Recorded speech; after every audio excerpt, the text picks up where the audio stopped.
Well, hey there. Many of you may be able to tell something's a little different here. I'm a bit greasier than usual, and I'm not at my standard setup. Perfectly reasonable explanation for that. I haven't been kidnapped or anything. We're on a little adventure, and we're staying the night in Atlanta. There's a good reason why we chose this location to spend an evening, and that's because I thought it would be fun if we embarked on a bit of a side quest to visit one of the most important locations in my life. A location that means more to me than the hospital that I was born in. The literal place that I came into this world is second to this location that we paid a visit to today. And that was the set of the Hunger Games Mockingjay Part 1, where I really came into my own as the District 8 hospital helper. I haven't seen it in 10 years now, and I really wanted to experience it again. So, I convinced my friends to plot a course for it. I had to look up exactly where we filmed it because at the time it was a secret filming location for obvious reasons. So I had to like dig through old articles and old forums posts from other people that worked on it, and I finally got an answer for where it was filmed, and well, let's just say it felt good to be back. So let me go ahead and share all of this with you. Hey, so we're going back to where it all began for me. A rebirth more sacred than a baptism. The set of the Hunger Games Mockingjay Part 1, District 8, Hospital Helper, my old stomping grounds. I got Danny and Matt here on the journey. Hey. Hey. I don't know if they can hear me, but you can feel my excitement. Yeah, no, you can just, it emanates from you, and the excitement of being on the road and not in the skies. Like our forefathers used to do, the pioneers. Yep, used to ride these bad boys for miles. We're on a pilgrimage. Yep. Woo!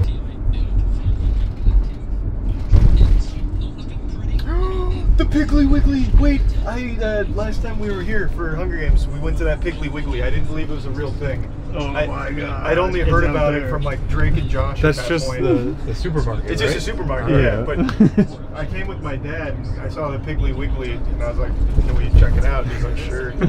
It was highly underwhelming, but was still kind of cool. Now it's all flooding back. Now we're actually back. I think this is it. I think we're coming up to it. Wait, yeah, that's got to be it right there. Is that it in the distance? Yep, that's one side of it. I think that might be a side of it. And then the other side's up straight. Yeah. What if they're filming here again? For the next Hunger Games? Yeah. You walk in, they're recreating the scene and... Oh god. Oh, you did it. Whoa. The air just smells fresher here, honestly. I mean, it's a beautiful day to be back.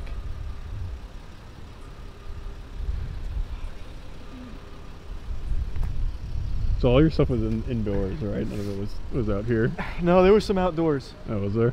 Yeah. A lot of memories here, Danny. A lot of very profound stuff. Let's take a walk. Oh, there's someone looking at us. Is it how you remember it? Mostly. So we filmed like the inside District 8 stuff over there. I don't want to go over there because there's someone there. There's someone there. At least I think. There was like a water tower somewhere and I don't... This is how we get arrested. I feel like they took down the water towers. Oh wait, no, it's over there.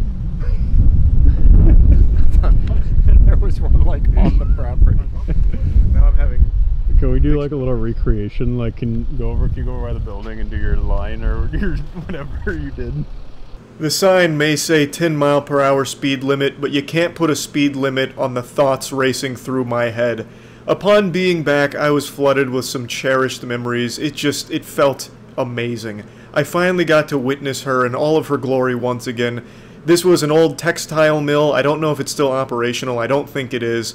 But man, it looks just how I remembered it. Yeah. Well, get the memory juices flowing. Well, I was knelt on the ground because we had just been attacked.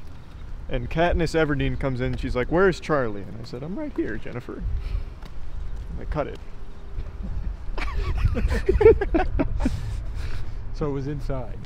Yeah, that scene was inside, but we had one scene outside, but I don't think it was filmed here. I don't remember where that was. It was either here or over there, because that's like the only two options. I mean, yeah, it's just one big building. It was pretty cool because it was really cold, and they needed it to be rainy. It's the scene like in the very beginning of the movie where they like execute a guy, and there was mainly old people that were there with me and a couple of young people, but they pumped rain in with like the hose and like holes in the PVC pipe. And it was so cold that it was raining on these old people and they were getting hypothermia. Oh. So they had to rush them inside for emergency heaters. Wow. Yep. All right.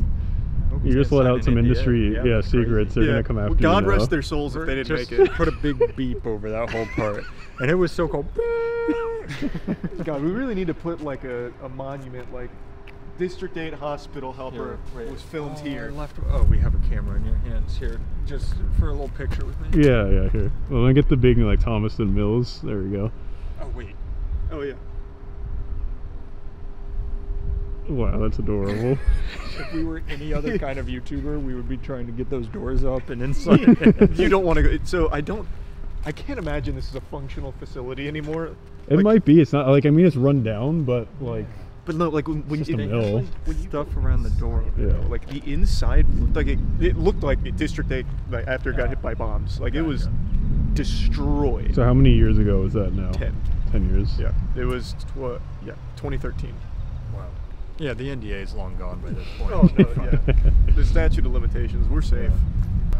Did you want to touch the building? No. You want to say something to her? It's probably, that might be the last time you see her. Ever. Yeah, they might tear her down after this. I'm just not coming back. The state's gonna see it and be like, wait, why is that building still standing? It was supposed to go down right after that shoot. No, I don't really want to say goodbye to her. They cut my line. My line was I don't remember it verbatim anymore, but it was something like, when you're finished with her, she needs your help or something, because I was like taking care of an injured person. Gotcha. And there was some 15-year-old dweeb behind me who actually got his lines in the movie. So Katniss comes in, and she's like looking around like stunned, and this kid's like, "Are you here to fight with us? Are you gonna fight with us?" And she's like, "I am, and I will." And then he kisses his fingers and does this, and he did that right behind me. I was like, "You fucking nerd, you didn't earn that. That should have been me." Did that kid know somebody? Because I don't know. There is like, saying words is a defining thing in the movie industry. As soon as you are heard on camera, that's when you get like paid. You get a pay bump. You get like, you're in the cast I think you list. need 3 lines for SAG. Oh, okay. Yeah, so he must have been like a family friend or something. I wanted so badly just to steal those fucking lines from him, because I was like fighting my way into like every shot they were doing.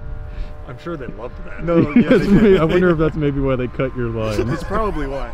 I legitimately think I had a huge impact on how that scene played out, because there was other people's lines that didn't make it either, and I feel like it's because I ruined it. You ruined it. They told me at one point not to do that. They were cutting. They were in the editing bay, and the director comes in. He was like, "Fuck, this scene is good." With like Charlie's lines, and the guy's like, "No, he was being an ass. Like we can't use that. We can't use that." Yeah, he was sobbing like, "Oh my god, the emotion from this guy." Yeah. Do you want to? Anything else you need to say? Did you want a little? No, we can just kind of close the book on this chapter. It's the last you'll ever see of this puppy. Yeah. Will only exist in distant memories now. Fuck you, Hunger Games. Well, actually, fuck them, because they didn't bring me back. Yeah. It's a prequel. I could have been there. Exactly. They still have a chance. We haven't released this footage yet. Yeah, we'll hold them hostage. Oh yeah, we need a cinematic shot.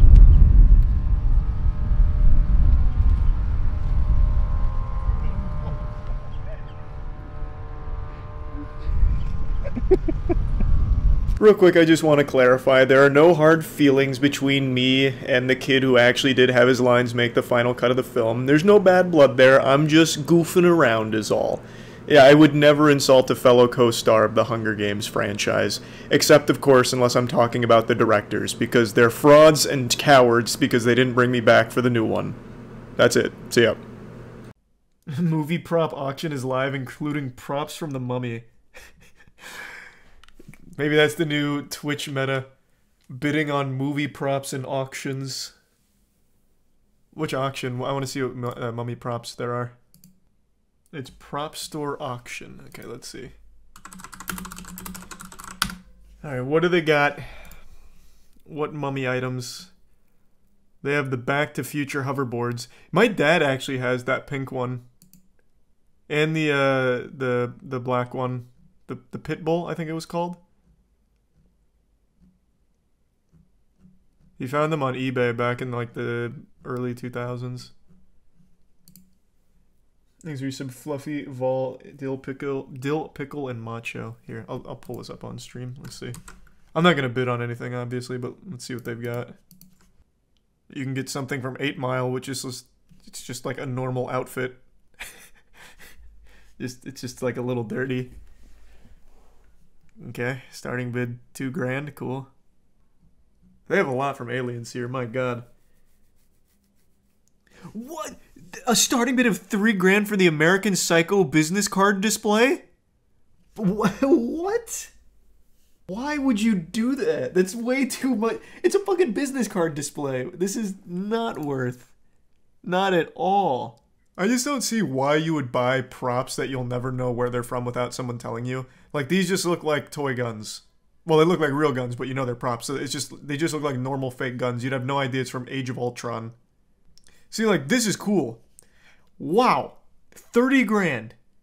When my dad bought this back in like the the early 2000s, I don't think he even paid $1,000, but it must have just been a knockoff, like a replica. This has to be a front. I just don't believe anyone's gonna pay this much for this shit. This has to be a front. Like the Shawshank Redemption Bible for a starting bid of $50,000. Like, come on, a first edition Harry Potter book? Oh, here we go. See, that's cool. It's not $15,000 cool, but it's cool. That's the book of the living. That is fucking awesome. Oh, and they even have the Hominoptera key. That's definitely not $10,000 cool, but it's still cool. I am not spending $15,000 on the goddamn Book of the Living from The Mummy. And I'd still need the key to open the book, which is another $10,000. You got me fucked up if you think I'm wasting money on that. They have any props from Moonfall? Alright, now we're talking. If they have Moonfall props, I'll consider it. Damn, they've all been bought already. Oh, yeah, shit, we were too late. People already snatched up all the Moonfall merch. Oh, we got one thing. Power Rangers Time Forced full-size yellow vector cycle. Wait, that is hype as fuck. Like, full-size, like, real vector cycle? As in, like, I can sit on it? It's built over a Suzuki RF 900R. This yellow vector cycle features custom fiberglass body elements applied over the front and back axle and headlights. So this is like a real drivable vector cycle. That's pretty cool. I'd never actually drive this thing because I know I'd die on it. This would absolutely be what just sends me to my grave. But holy fuck, that's cool. Time Force was one of my favorite Power Rangers series. I've talked about that before. I love Time Force. That also seems like a pretty cheap deal, all things considered. This is somehow a fifth of what the goddamn Book of the Living from the Mummy is. Buy it for your dad. Yeah, I'm sure my dad would love the Power Rangers Time Force yellow vector cycle. Though you did just give me an idea. My dad wants to get back into building muscle cars again. Maybe we should change that trajectory from muscle cars to stupid TV show vehicles. This right here costs almost as much as a real motorcycle from Power Rangers. Their pricing makes no sense to me. Or $1,500 for a pair of underwear. Like, how do I even know Bryan Cranston put his nuts in here? I can't even see, like, his ball outline or anything. This could just straight up be a lie. Even if I smelled it, I wouldn't know. I'm not going to know his stench. It just have to come with, like, a certificate of authenticity, like, signed from Bryan Cranston. Like, yep, I stained these bad boys on the set of Breaking Bad. Actually, how do they verify? I'm super curious. Let's see. It doesn't even say. How do I... Oh, here. Item comes with a prop store certificate of authenticity. Okay. I'll think about it. This is a cool auction. Now, when they do these auctions, do they do like a live stream of it?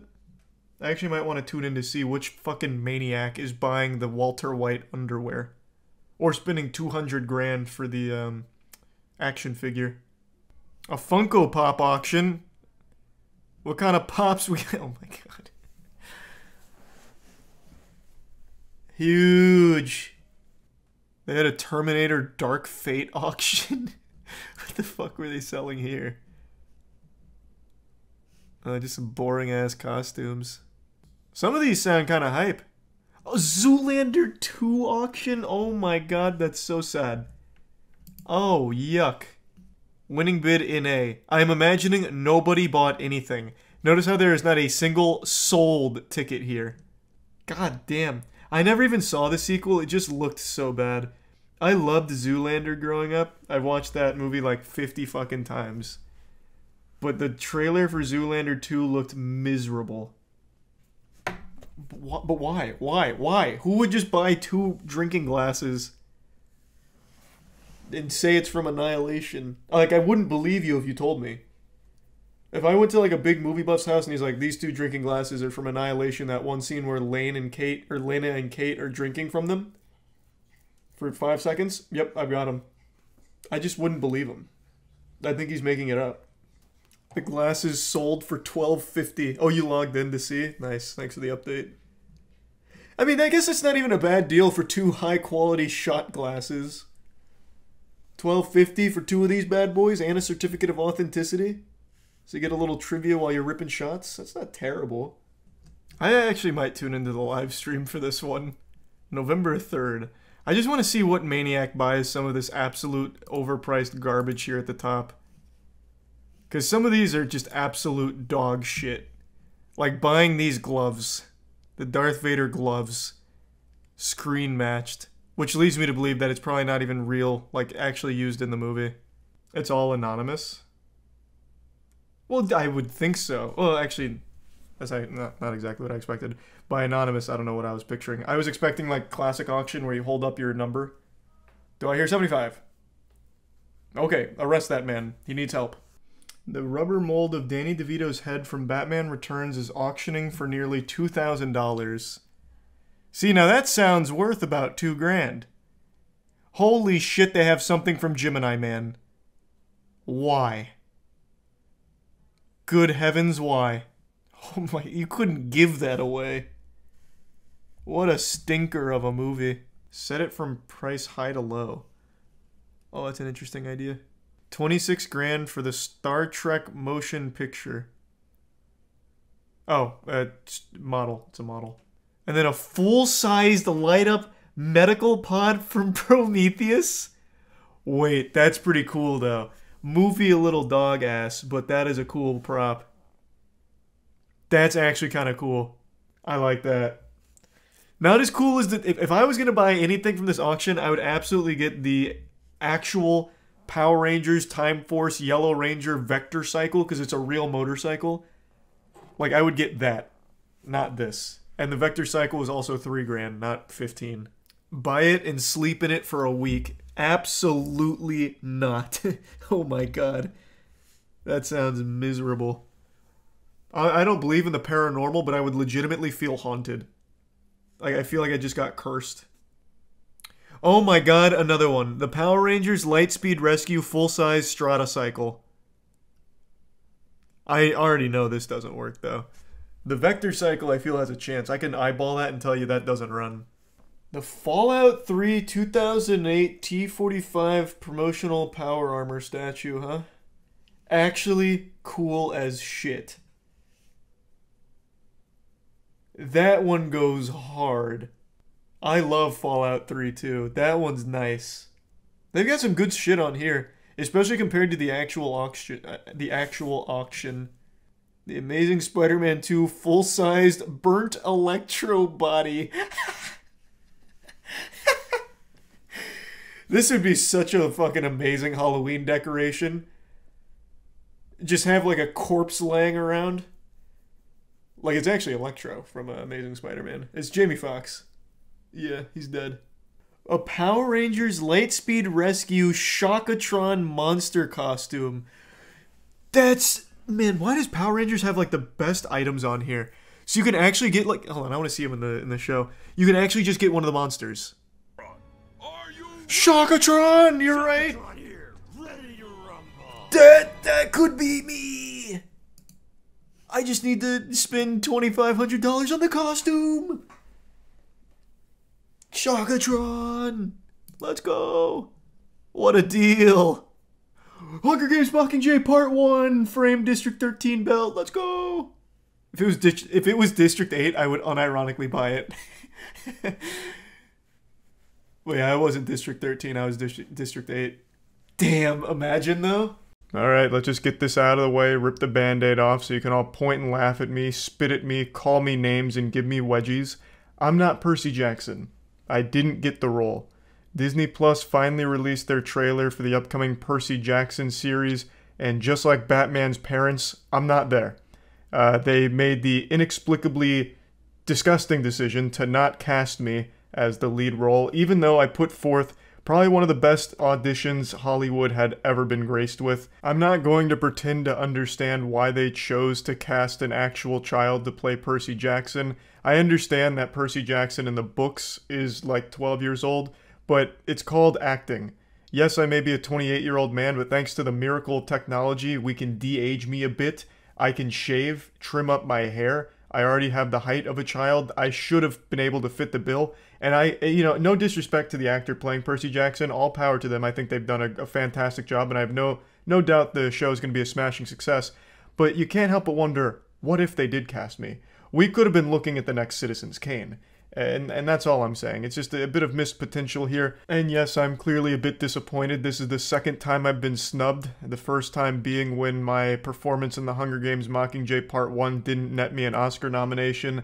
I'm just really getting the sneaking suspicion Hollywood's not ready for my level of talent, and that's okay. They'll catch up at some point as our species continues to evolve. But the thing that I want to talk about here isn't the fact that I didn't get the role. I actually knew I didn't as early as last year. I made a follow-up video to my audition letting you all know that I didn't get the role. But what did surprise me today, and what I feel is outright wrong and borderline illegal, is the fact that Disney used my public audition tape, which I proudly posted for the world to see what true acting looks like, and I thought it'd be kind of like a victory lap and a teachable moment for all up-and-coming aspiring actors to, use me as a role model for acting prowess. I posted this on YouTube. I submitted it to Disney through the official channels as well, so they clearly got it. And they clearly watched it because they used my exact lines in my audition for their official trailer. And, that's a load of dirty barnacles, I'll tell you what. I spent a long time choosing my monologue for that audition tape. And Disney just takes it and wipes their ass with it. I've had about enough. I've had it up to here, honestly, with all this tomfoolery in Hollywood, especially with Disney. Not only did they refuse me the role that I was meant to play, they also turned around and released cum hats. Actual Disney Bukkake helmet merch. Where does the madness stop, Disney? Have you no shame at all? And really, it's not just Disney. I'm tired of, the Hollywood elite not taking me seriously. They're just like, oh, let's fuck Charlie in the ass again. His butthole's loose enough to take it. Hardy har har.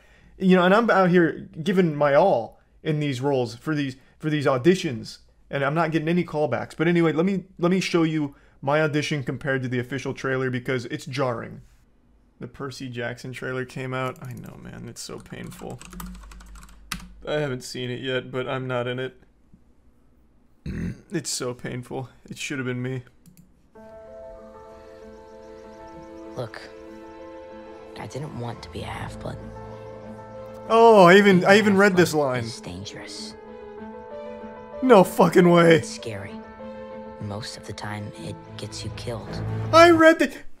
They stole this from my audition tapes. What? I did that line so much better. I should have been the star. The other day. Where do I start? I think it's right here. I didn't want to be a half-blood. If you suspect you might be a half-blood, then this book... Okay, they cut this part. Just go ahead and close it and believe whatever lies your mom and dad told you about your birth. It's easier that way. Where does it pick up? Being a half-blood is dangerous. It's scary. Sometimes it gets you killed. It gets you killed in painful, nasty ways. That is so much better than that, kid. Why didn't I get the role? Literal chills. Maybe it's because I didn't shower before the audition. I'm super greasy here. If you think you might be one of us, my advice is turn away while you still can. Believe whatever lie your mom or dad told you about your birth. They stole this from my audition. They plagiarized my audition and didn't even cast me.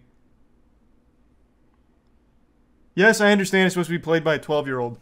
That's the beauty of acting. I shave, I trim my hair a bit, perhaps, and bang. I'm 12 years old. And maybe a little de-aging AI tech. That was my line. If you suspect you might be a half-blood, then this book isn't for you. Just go ahead and close it and believe whatever. Listen to that emotion. Dad told you about your birth. Listen to this range. That way. Being a half-blood is dangerous. It's scary. Most of the time it gets you killed in painful, nasty ways. Oh my god, the emphasis there is nuts. Oh, unlucky. Disney just wasn't ready. Okay. That's a lawsuit waiting to happen. They stole my line reading from my audition tape. And I guarantee this kid's not going to be as good as action as I am. Watch me fight this Hydra. Blast! It's great Poseidon's beard. It's the Hydra. Yeah. Yeah. I do my own stunts. Yeah. Yeah. Yeah. Yeah. See, like, this is outrageous. This kid's not going to be able to do that. That was my role. I was born to play that role. Now that I've presented the irrefutable evidence, I believe we can all come to the conclusion that Disney owes me an apology. And I'll settle for nothing less than a minor role in a major blockbuster production. Yeah, so, you know, it's a little fucked up they do this. I chose that line from a list of Percy Jackson's most famous quotes, and I called dibs. And you can't break the bro code like that. I've never read Percy Jackson. I never even watched the Percy Jackson movies. I actually don't know shit about the character at all.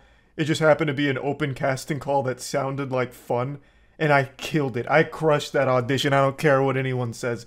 I became Percy Jackson for a brief moment during that audition. Charlie left this realm, and the spirit of Percy Jackson came into this vessel and delivered some of the most powerful, hard-hitting lines and sword-fighting choreography video cameras have ever captured. And it's shocking they didn't choose me. So yeah, if that doesn't prove that Disney's corrupt, then truly nothing will. So yeah, anyway, I wanted to address this since a lot of people have been bringing it up. You know, Charlie, did you know you're not Percy Jackson? Yes, I'm well aware. So yeah, I mean, that's about it. So yeah. I am so thrilled to see Brendan Fraser having such a pop-off right now. He had a 6-minute standing ovation yesterday for his role in The Whale, which is an upcoming movie. And his response to it is just the cutest thing ever. I've already seen this video 3 times. It's like watching puppies, but cuter.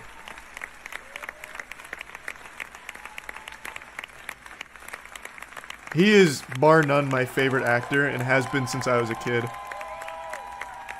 No one deserves it more than him.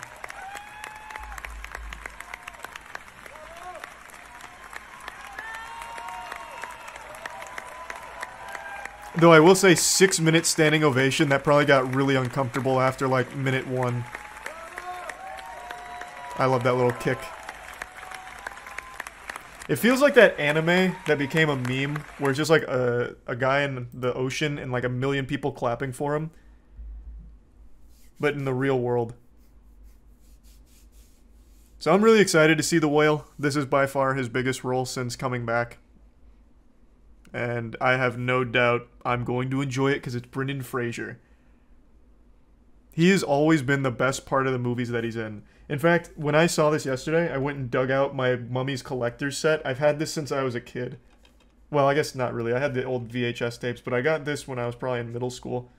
It has The Mummy Returns, and The Scorpion King on it. Because my favorite movie is The Mummy, and my second favorite movie is The Mummy Returns. Oh, it's so good. In fact, I don't even have the original Mummy disc in here because it's still in my old DVD player. It's become like a sarcophagus for it. I watched it so many times. Those movies are just genuinely timeless. He just seems like such a wholesome guy. He killed the 90s, man. Every great movie had Brendan Fraser in it. And it's not just The Mummy. He had Blast from the Past, Bedazzled, George of the Jungle, Encino Man. He was just the go-to for good old-fashioned fucking fun.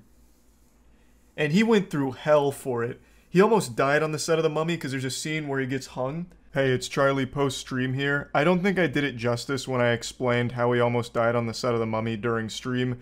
So I decided to dust off the old Brendan Fraser Bible and get reacclimated to the lore. So what happened is, in the mummy scene where he's hanging, it was a legitimate stunt, and Brendan Fraser, while performing the stunt, got onto his tippy toes, and they like took the tension up, which led to him getting choked, and he blacked out. And according to eyewitnesses, he had actually stopped breathing and needed CPR in order to be like resuscitated.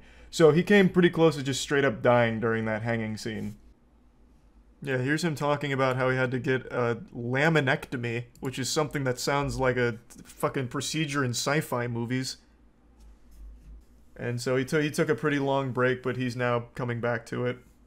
In a big way, too. He was on Doom Patrol, and I know he did great on Doom Patrol. I didn't watch it, though, just because I'm not a real big DC TV show fan. But now he's in The Whale. He was in a Scorsese movie, but I think that actually got canceled. He was in Batgirl, which unfortunately Warner Bros. Pulled. They just threw $90 million right into the shitter and canceled it right when it was done, basically. But he was Firefly in that movie. So he's coming back now. And the newest one is The Whale, which he just received that 6-minute standing ovation for. But he's so sweet too, man. Like, the interviews he's done over the last year or so have just been so, great. I'll probably come up with this. He did one with, like, a TikTok star, and that's when he learned that people on the internet like him, and he started tearing up about it, that he had support from random internet people. It's so sweet. In the words other Where is it? Bob De Niro. Oh, here we go. Yes, I saw. Congratulations. That's so Thank exciting. you. I think I might be sick. A little anxious. Oh no. I mean, it's gonna be fun. You got this. You've got this. Got it. Just know that the internet is so behind you. We're so supportive. There are so many people out there who love you, and we're rooting for you, and we can't wait to see what you do next. That boy. Shucks, ma'am. He's just so sweet. He's like just a giant fucking teddy bear. I love that guy. Yeah, he just seems like such a sweetheart. The movie he talked to animals was Dudley Do Right. We don't talk about that. We pretend that one didn't happen. I almost got to meet Brendan Fraser. He was in New York doing something, and we actually got invited out to, like, spend a day with Brendan Fraser. Kind of like something you would win at, like, an old Scholastic book fair if you got the golden ticket. And we were like, bet, we're in. We'll drive to New York tonight. And then as we were making our plans to, like, actually go out there and take them up on that, Brendan had something come up. Or he decided he didn't want fucking 4 lunatics who were willing to drop everything to come up to New York, 18-hour drive, just to spend a few hours with him. Either one could have been true, honestly. But I have no doubt it would have been a great day. His character in The Whale is named Charlie. I know, I saw that. That's so poetic, honestly. That's so cute. I'm his biggest fan, and now his biggest modern role has my name on it. Like, you couldn't draw that up any better. That's like a fucking prophecy. Doom Patrol is the only thing from Brendan Fraser I haven't seen, though. I have seen every single one of his movies. Doom Patrol is a show. And it's the only thing from Brendan that I haven't actually seen. Oh, I love Encino Man. I still think about Encino Man from time to time. Fucking Pauly Shore saying wheezing the juice, and then Brendan Fraser saying wheezing the juice for some reason pops into my head sometimes when I'm like eating ice cream. For no fucking reason. Like, I've seen all of his movies so many times. What do you think of the movie Airheads? I actually think that movie's amazing. What a crazy cast. Fucking Steve Buscemi, Adam Sandler, Brendan Fraser, and they bust into a radio studio for them to play their music because they're just a terribly shit band and the only way to do it was to hold them hostage. That's a great movie. His Twitter is wholesome as hell. I actually didn't know he had a Twitter. I'm gonna go out on a limb and say it's not him on Twitter. Just a hunch. It seems like he's just now getting into, like, social media and, like, interviews and stuff. I don't think he would have taken the plunge into the fucking cesspool of Twitter yet. That's probably like a PR team. But he was playing the Nintendo Switch not long ago, so who knows?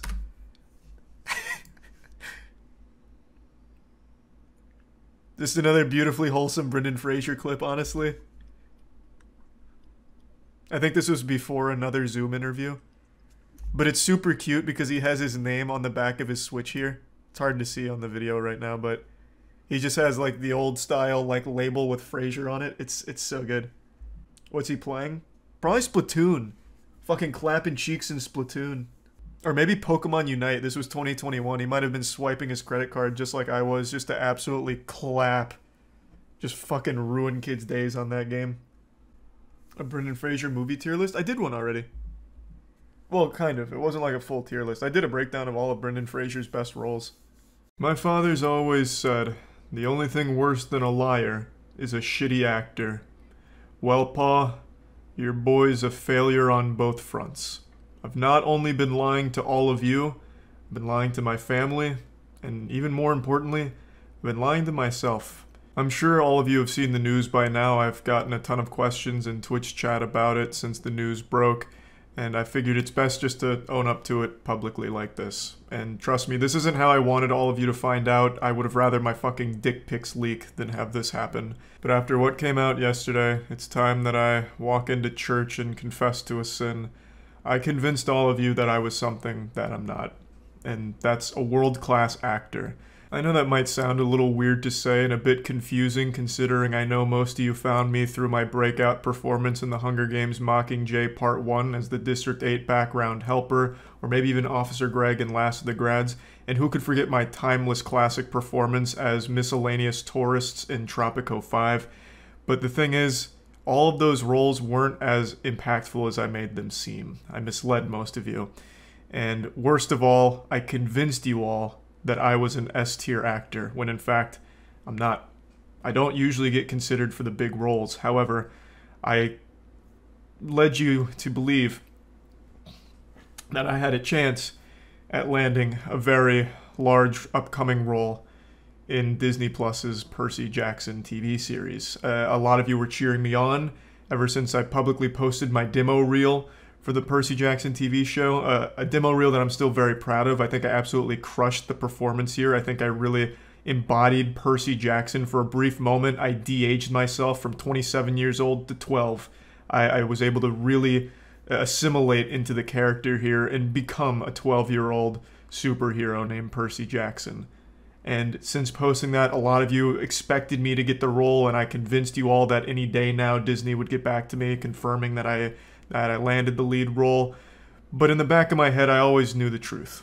I knew that this role was beneath me, and Disney would see that. I knew that they weren't going to see eye to eye with me on this. And maybe that's because I'm 5'6", so the only people I can look in the eyes are like 12-year-olds. But regardless, I knew we weren't going to be on the same page, and I just had a good feeling I probably wasn't going to get this role. But I still wanted to put on a strong face for all of you and just continue to believe in dreams, believe in some wet dreams that I could be Percy Jackson even at my age. I was willing to shave my beard so that way I could fit the appearance of Percy Jackson a bit more, and I made that clear to the Disney executives. But yesterday, unfortunately, the worst came to pass. A nightmare, a tragedy even. Disney Plus put out a statement announcing who the lead actor for the Percy Jackson TV series was going to be, and it's an actual child. It's a decision that I don't fully agree with. I was hoping this was going to be a Riverdale kind of situation where you have like fucking 40-year-old dudes playing 9-year-olds, but unfortunately they decided to take a more age-appropriate actor for the role. And I've been devastated ever since. I've been getting a ton of questions about it, like what happened? Did Charlie get robbed again? Why did Charlie get snubbed? And it hurts. I know it does. It's been pretty painful to see this happen like this. And like I said, I lied to all of you. I knew there was no chance I would actually get this role. Disney's not one to take a risk on someone like me playing a role like this. But I was hoping perhaps they'd see the potential and maybe let me be a secondary character, perhaps an antagonist, but I also didn't get that either. I actually haven't heard anything back from Disney, which is shocking. Maybe they think I'm a little too busy, you know, in the Beyblade series since I recently auditioned for that. Or maybe they just think I'm too good for the project or not good enough. I don't know. Maybe I'm not as good an actor as I think I am. And that's just a sad reality that sometimes you have to face. Or maybe they're just afraid of how powerful I can be. Yeah, on stream the other night I actually demonstrated a bit of my like actual power, my martial arts expertise, and maybe it's that scared them away. I'm sure you can tell just by looking at me, but I'm actually a black belt in Taekwondo. Got the black belt at the ripe age of 12 years old. I was a ass-kicking machine. I was over at my parents the other day and I even got my old karate trophies. Dad asked if I wanted to throw them away. I said, fuck no. You get motion sickness from standing up too fast. Of course you're not going to use karate. Bro, that's such a fucked up thing to say. I could still use karate if I wanted to. Watch this high kick. If someone was coming at me and they happen to be like 3 feet tall, I get them with one of these. And they're not getting back up. I don't even know if you could register that speed on camera, but I threw 6 kicks right there. I just choose not to unleash it. And the world is safer for it. That was only a small demonstration of what I'm capable of. But anyway, I just wanted to talk about this a little bit since it's been asked so much since the news broke. But I don't want this video to be all just bad news about acting and lying and such. I want to talk about something positive. I mentioned a little while ago that I had a G Fuel flavor coming out, a custom one that we actually worked on personally. This wasn't something where G Fuel just said, here's your flavor, let us use your name on it. It was something where we genuinely got to design the flavor and work together to create something great. And we came up with what I think is by far the best flavor, not only of G Fuel, but of like any drink out there right now, Divine Peach, which is peach, kiwi, and dragon fruit, and I think it absolutely slaps. It's available now, so if you're interested, make sure to click the link in the description below and use code MOIST for up to 30% off. We also even made like this fun video going through it, and I want to share that too. Hey, you probably recognize me from the Hunger Games Mockingjay Part 1. I'm moist, and I don't mean physically moist like this guy. But I mean, it's my name. I'm a pretty high-octane, enthusiastic guy, and I know you're wondering, where does all that energy come from? Well, I drink G Fuel. G Fuel is a sugar-free energy drink that comes in over 50 flavors, including my own, Divine Peach, which tastes heavenly. That catch was nuts. Divine Peach is the perfect blend of peach, kiwi, and dragon fruit, and it's even more important for your body than water. So if you want to be like me, go to gfuel.com and place an order now.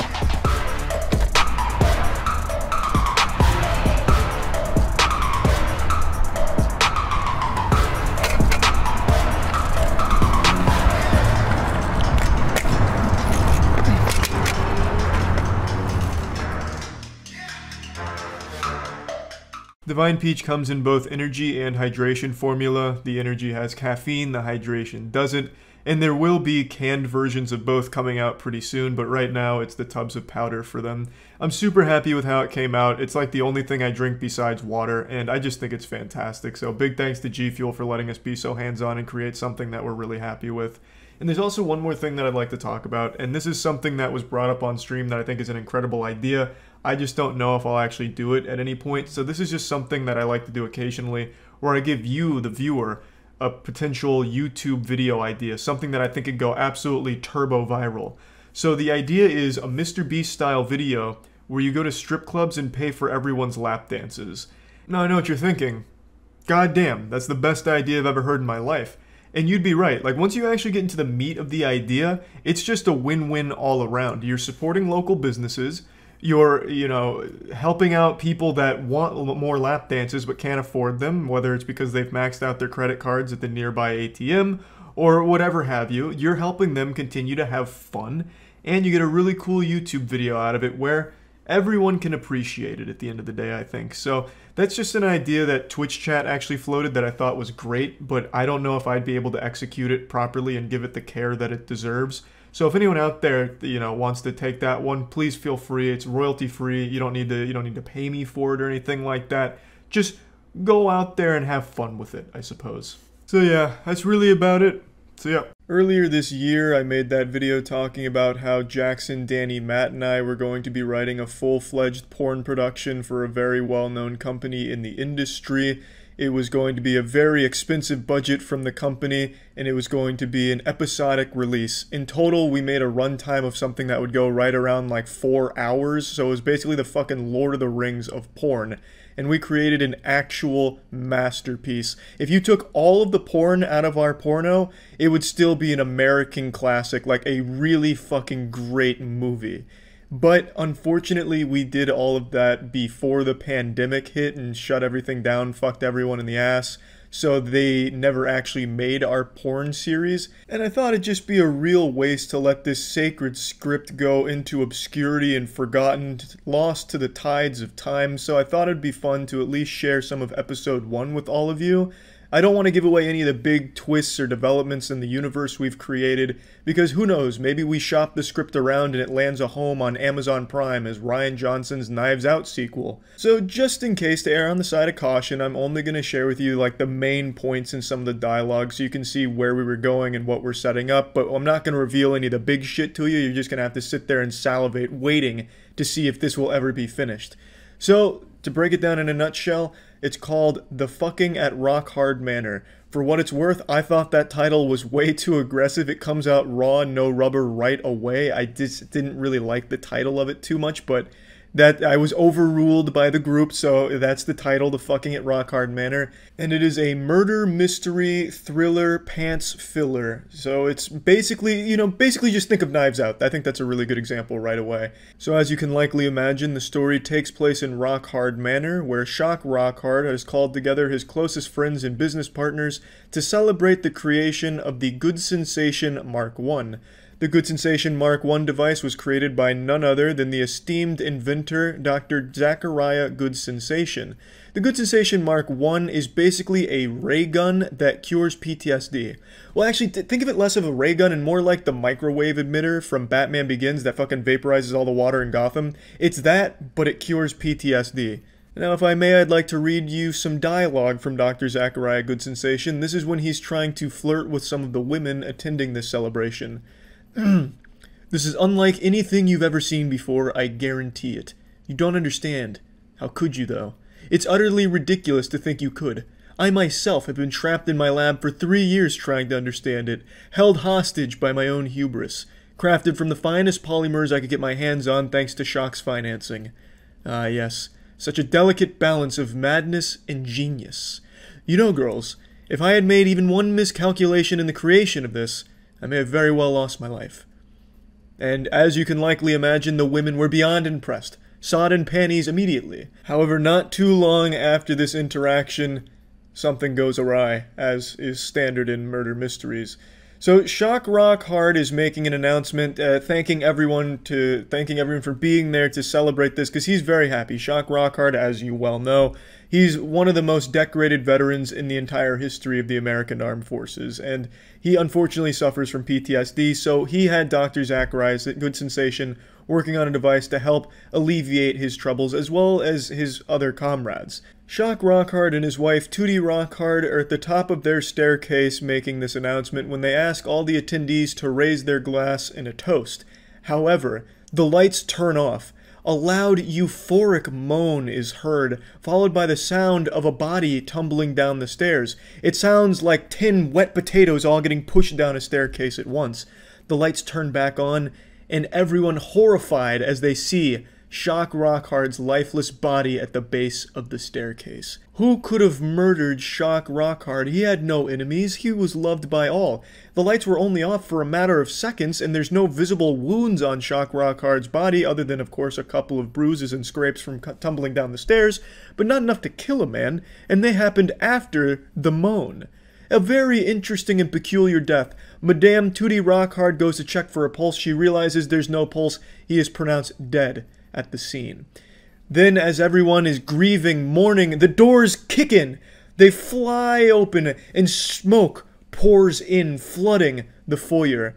A shadowy figure moves through the smoke, and loud gasps and even a scream are heard from the general vicinity of the audience.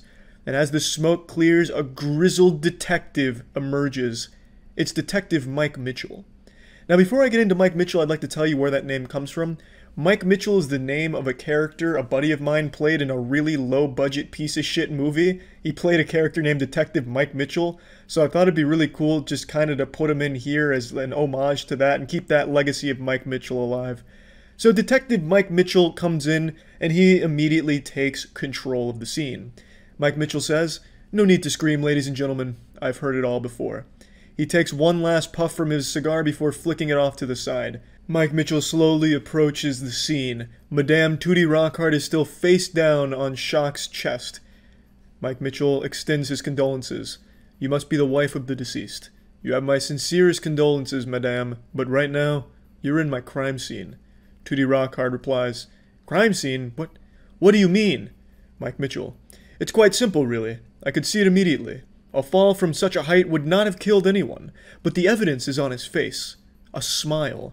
Why? If he had truly died from falling, there would be no smile. No. He was already dead, madame. It would be at this point the audience is made more aware of Shock Rockhart's face, and they see the biggest smile they've ever...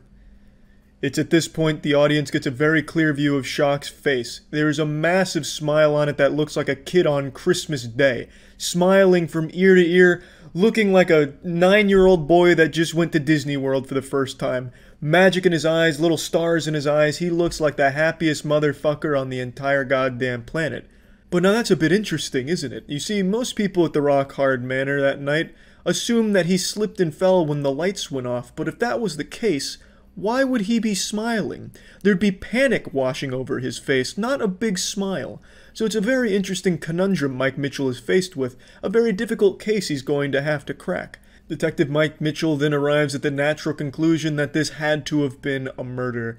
The audience then gets to hear the thoughts of Detective Mike Mitchell, one of the greatest minds in all of detective history, putting Sherlock Holmes and L from Death Note to shame.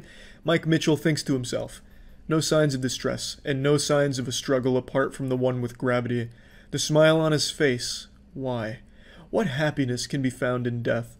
A minor abrasion on his L4, no doubt from the tumble down the stairs, but from my time in chiropractic school, I know there's no way that was fatal. Though the stairs are made of oak, the strongest wood available on the free market. Why oak? Mike Mitchell immediately looks up to those kneeling around him, observing him. They seem to be waiting on his every word. Mike notices this and immediately shouts, "Someone fetch me the blueprints for this house right now." The audience confusedly looks around at each other before Dr. Zachariah Good Sensation scratches his neck nervously.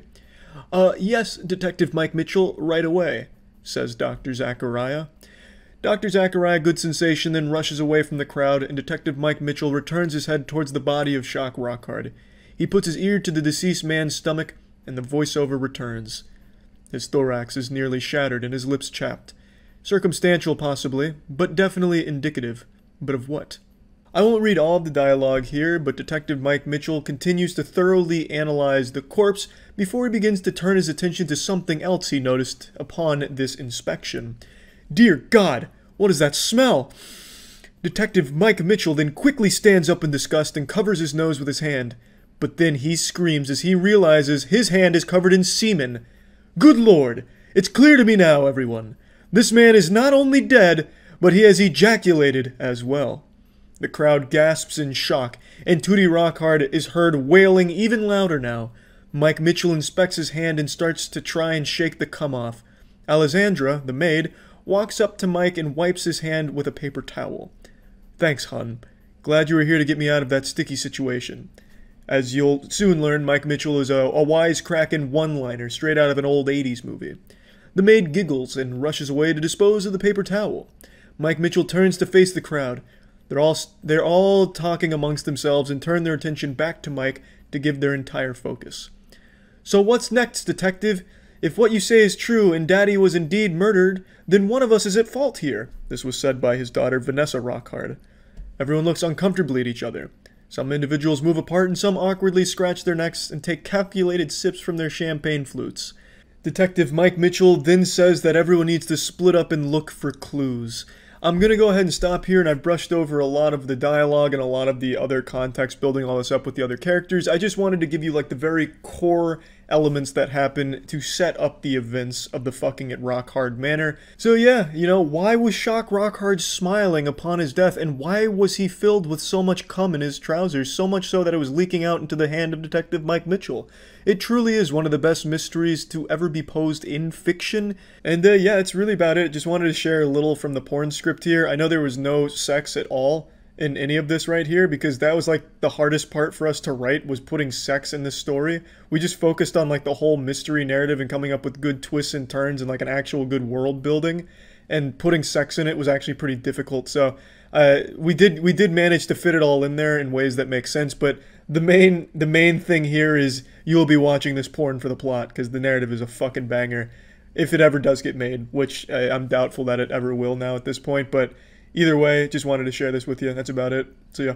Most of you know me from my iconic role in the Hunger Games Mockingjay Part 1, where I portrayed a District 8 hospital helper and delivered a legendary performance that brought tears to the eyes of the entire cast during filming. Ask anyone on set what the most memorable moment of the Hunger Games franchise filming was, and they'll all tell you unanimously it was Charles White's delivery of his one line. A line so powerful they had to cut it from the final version of the film for fear that it would just toss Jennifer Lawrence into obscurity in my shadow, a decision which I am a little disappointed with, but do fully understand, because my performance in the Hunger Games Mockingjay Part 1 shook the very foundation of Hollywood. Now, why am I mentioning all of this? Well, when it comes to this level of acting expertise, there's a certain level of expectations that are thrust upon me. I am cursed by my success as an actor. And recently, with the new trailer of Free Guy coming out today, I have been inundated with questions saying, Charlie, why aren't you in Ryan Reynolds' new movie, Free Guy? Jacksepticeye's in it, as you know, Sean's in it. I'll play you a clip from his video today talking about it. And for a long time, I know many of you thought the big Hollywood movie star on YouTube was Hunger Games sensation Moist Critical for his acclaimed role that he had in that movie. But I am here to take that crown. I'm snatching that trophy from his tiny man hands and holding it high above his head where he'll never be able to reach it. Why am I roasting Charlie so much? I absolutely love him. Just to set the record straight, 5'6" is a perfectly acceptable height for a full-grown man, and regardless of how high Sean would hold the crown over my head, it's the fucking 21st century. We're not cavemen. We have the technology. I could get a step stool, climb up, and grab the crown right back. So regardless of altitude or our height difference, there's nowhere Sean could put that crown where I couldn't climb up and get it. Now, all that being said, the reason why I'm not in Free Guy is because I turned down the role. Yeah. I'm very particular when it comes to what projects I'll lend my acting expertise to, and when I was given the script for Free Guy, I honestly felt that it was just a bit beneath me. It was a little weak. I like to choose characters that I believe are very deep, well-rounded, three-dimensional, even four-dimensional characters that I can truly just assimilate into and just become one with, and form this incredible symbiotic relationship between my character and the real-world Charlie, and I blur the lines of reality and fiction. And when I received a copy of the script for this film, the role they wanted me in was Ryan Reynolds' sidekick. I was going to play the juxtaposition to Ryan Reynolds' character. Ryan Reynolds plays the free guy, I would play the not free guy. And it's nothing against Ryan. Ryan knows I love him. Ryan and I, we're like this. We're tight as fuck. I would suck the snake poison out of his asshole if I had to save his life, and I'd do it with a smile on my face and a semi-chub in my pants. But when it comes to acting, I am extremely picky with what projects I will tie my name to. And when I got this script, I just didn't feel like my acting expertise was being utilized to its utmost potential. I felt the character they wanted me in was a little bit weak and just a bit flat, but even still, I was absolutely flattered and open to it if the price was there. But unfortunately, they had already spent so much money on marketing and the production that they just weren't able to afford me. Now, negotiations between my team of agents and the Free Guys people, they raged on for months, but we just couldn't come to an agreement on an acceptable price for me to put my name on this project. And Ryan Reynolds called me up personally to try and talk me into it, because Ryan and I, we're like brothers, except much fucking closer. And Ryan was like, look, Charlie, you're the only one that can play this role. I honestly don't even know if the movie gets made without you being on there. And I was like, Ryan, look, buddy, I understand it's going to be a devastating hit if I'm not in this film, but look, I mean, the price, it's just not there. You genuinely just can't afford me. And as hard as that was for him to hear, and I could hear tears on the other end of that line, he came to accept it. And then we hopped in a Discord video chat and we both butt-chugged some aviation gin together. And just overall, it was a little sad to have to turn down this role, but they couldn't meet my price for what I would require for this role. Now, if the script was just a bit stronger, where my character would have been more fleshed out over the course of the film, and maybe if they even consulted me about what I'd like to see from the character, then yeah, absolutely I would have hopped on board for less than my typical rate, but unfortunately that wasn't the case. So this is why I'm not in Free Guy. I hope this explains it all. And I do want to give a huge congratulations to Sean, because I'm sure he absolutely fucking crushed it in this movie. 100%, and I'm very happy for him. And you know what, Sean, for now, you can hold that crown as YouTuber Hollywood superstar sensation. I'm fine with that. When I land my role as a lead character in a next Marvel Cinematic Universe film, I'll take it back. But until then, you can absolutely hold on to it with those beautiful man hands of yours, and that's fine by me. That's it. So yeah. About 2 weeks ago, I was taking a late night pee-pee, and something hit me, something extraordinary. A eureka moment, not too dissimilar from when Benjamin Franklin discovered electricity with a kite and a lightning bolt. At least that's what Jimmy Neutron tells us happened.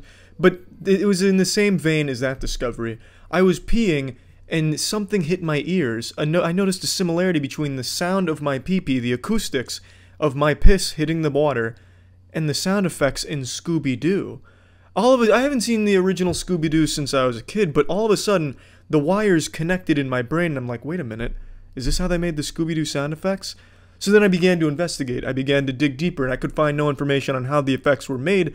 Thus, my imagination continued to run wild. Well, maybe the producer just pissed into a bowl and recorded it with a bad ham radio microphone or something. And then I was like, well, can I do that? Do I have the technical know-how to record myself pissing into a bowl? So I did. Well, the toilet bowl. I didn't just like piss into Tupperware or anything. I'm not a fucking caveman. But I did that. And look at the results. The results speak for themselves. I think I have discovered the very disturbing truth behind the Scooby-Doo running sound effect. Check this shit out. So I'll start by playing a normal clip of Scooby-Doo where you can hear the running sound effect I'm talking about. I'll play it twice, once normal volume, and then I'll raise it the second time around just so you get like a really clear description, audio description of what the sound effect sounds like.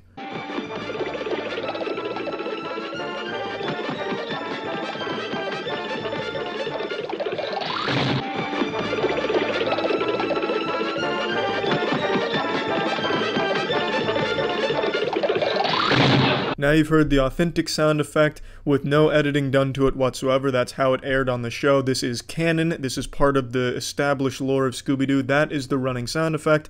Now, let's hear a little excerpt from when I took a piss a couple minutes ago. This is only a short little segment from my long pee-pee session, but this should be enough to give you a taste.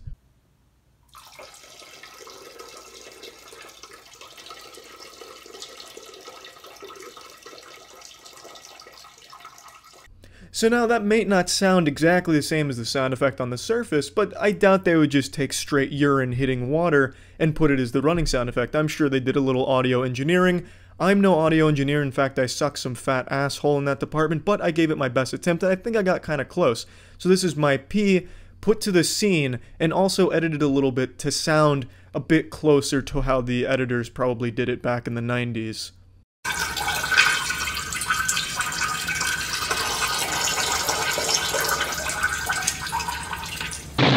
You probably couldn't tell a difference, right? I swear to God, that is my piss, not the actual running sound effect. Look at this, the similarities are uncanny. I would like the producers to come out and admit that the sound effect they used in Scooby-Doo running was them peeing. That's what I would like them to admit, because I have just blown the lid wide off this, right the fuck off, blown it wide open. I wouldn't be surprised if Scooby-Doo assassins came in right now to take me away. But god damn it, the truth needed to come out, and I cracked the fucking code. That's it. So yeah. Hello, Mr. Nickelodeon. My name's Charlie. I've seen you've done an open casting call for a new host of Blue's Clues Reloaded. I would like to throw my condom into that ring. I would like to be the new host. So, to prove to you my worth to fill Steve's great shoes, I will be doing the iconic Mail Time segment in my own style. Mail Time.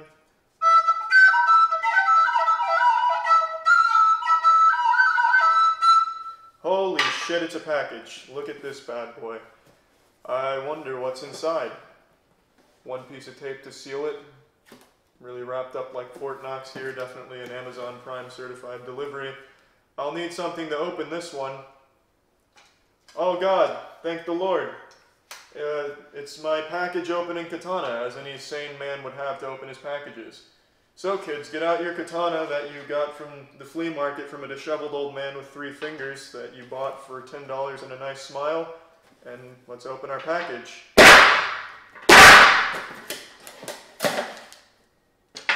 First try. Oh, it's just what I wanted for Christmas from Santa. It's Weenie Linguini, the authentic penis-shaped pasta. Follow Chef Weenie Pasta's direction for the ultimate taste. Oh, and thank God, it's a fleshlight. Alright kids, well, thanks for tuning in. Signing out. I'm going for a smooth transition here through the fleshlight. I think you can see where I'm going with this, Mr. Nickelodeon. Well, please, my name's Charlie again.